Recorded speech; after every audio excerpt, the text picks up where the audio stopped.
Durant les années 90, la Bosnie-Herzégovine a été le théâtre d'un conflit dévastateur qui a déchiré les communautés et marqué les esprits à jamais.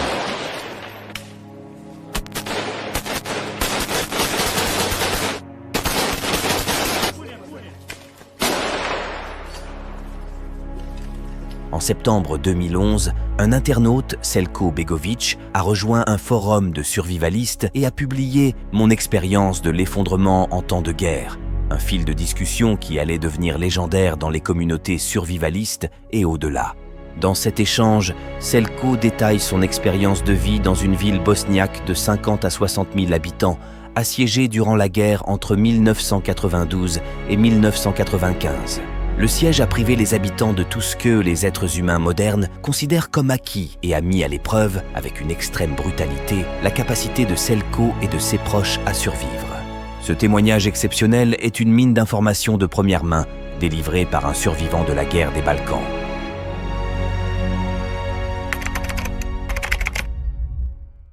Permettez-moi de vous parler brièvement de moi. Je m'appelle Selko, je viens de la région des Balkans. Et comme certains d'entre vous le savent peut-être, c'était l'enfer ici pendant une guerre civile de 92 à 95. Pendant une année entière, j'ai vécu et survécu dans une ville sans électricité, carburant, eau courante, distribution de vraie nourriture, distribution de biens quelconques, ou tout type de loi ou gouvernement organisé. La ville a été encerclée pendant 1 an. À l'intérieur, c'était un réel état d'effondrement. Nous avons tous été jetés là-dedans sans préparation, et nous avons découvert que nos alliés pouvaient devenir nos ennemis du jour au lendemain. La violence est quelque chose dont les gens aiment discuter, théoriser et donner des opinions, mais en même temps, peu d'entre nous endurent la violence absolue, piégés dans une interminable situation de chaos. Vous avez peut-être vécu des bagarres dans des bars ou des intrusions à domicile, éventuellement des fusillades, et ces événements peuvent certainement changer une vie, ou la prendre. Mais je parle ici d'une violence à grande échelle et de longue durée qui entraîne une sorte de nouveau mode de vie, une violence écrasante qui exige un changement total de mentalité. J'entends souvent dire que la violence ne peut rien résoudre et qu'elle n'engendre que plus de violence. Mais lorsque vous êtes confronté à un homme qui veut vous abattre, vous allez probablement devoir le tuer pour survivre. J'espère qu'à ce moment-là, vous ne vous soucierez pas de philosophie, d'humanité ou d'éthique et que vous ferez simplement ce que vous avez à faire et que vous survivrez. Plus tard, vous ferez face à d'autres dilemmes. C'est ainsi. En vieillissant, je réalise de plus en plus que la violence est une mauvaise chose. Mais en même temps, je sais aussi que je dois être toujours plus préparé et capable de recourir à la violence lorsque le moment viendra. C'est peut-être paradoxal, mais encore une fois, c'est comme ça que les choses fonctionnent. Je n'aime pas ça, mais c'est ainsi. En mode survie, vous devrez vous souvenir de ce qu'était la normalité, mais aussi savoir mettre de côté ses sentiments afin de fonctionner dans un mode différent. Au quotidien, cela signifie par exemple que vous devrez peut-être ignorer la panique, la peur, les odeurs, les bruits au milieu d'une agression et faire votre possible pour survivre. Peut-être devrez-vous ignorer les cris d'un enfant mourant à côté de vous. Peut-être devrez-vous étouffer votre fierté et fuir. Ou simplement peut-être devrez-vous mettre de côté votre morale et tuer l'assaillant dans son dos. Il y a des priorités dans la vie normale et d'autres en mode survie. Nous n'avions pas d'armée organisée ni de force de police. Il y avait des groupes d'autodéfense, en fait. N'importe qui ayant une arme se battait pour sa propre maison et sa propre famille. Certains d'entre nous étaient mieux préparés, mais la plupart des familles n'avaient de la nourriture que pour quelques jours.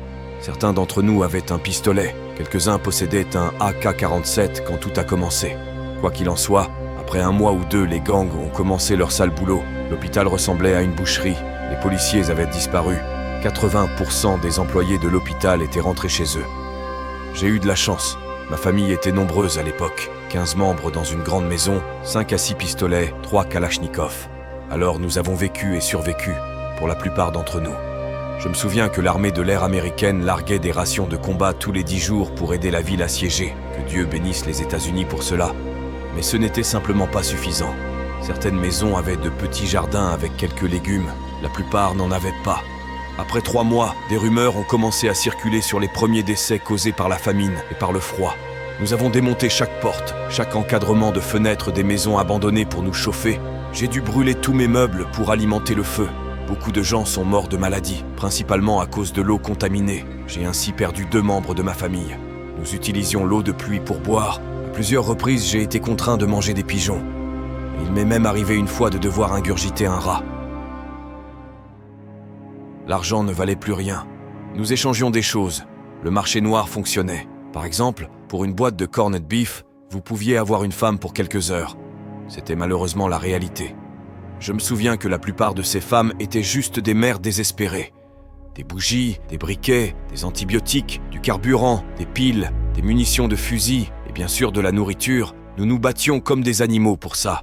Dans une situation comme celle-ci, beaucoup de choses changent. La plupart des gens deviennent des monstres. C'était affreux. Le nombre faisait la force. Si vous étiez seul dans la maison, vous aviez toutes les chances d'être volé et tué, peu importe le nombre d'armes que vous possédiez. Quoi qu'il en soit, la guerre s'est terminée. Il n'est pas important de savoir quel côté avait raison finalement. C'était il y a presque 20 ans au moment où j'écris ces lignes. Mais croyez-moi, pour moi, c'est comme si c'était hier, je me souviens de tout. Je pense avoir beaucoup appris. Ma famille et moi sommes maintenant préparés. Je suis bien armé, équipé et formé. Peu importe ce qui se passera, séisme, guerre, tsunami, aliens, terroristes, ce qui est sûr, c'est que quelque chose se produira. Et de mon expérience, vous ne pouvez pas survivre seul. La force est dans le nombre. Soyez proche de votre famille. Préparez-vous avec eux. Choisissez vos amis judicieusement. Tenez-vous prêts.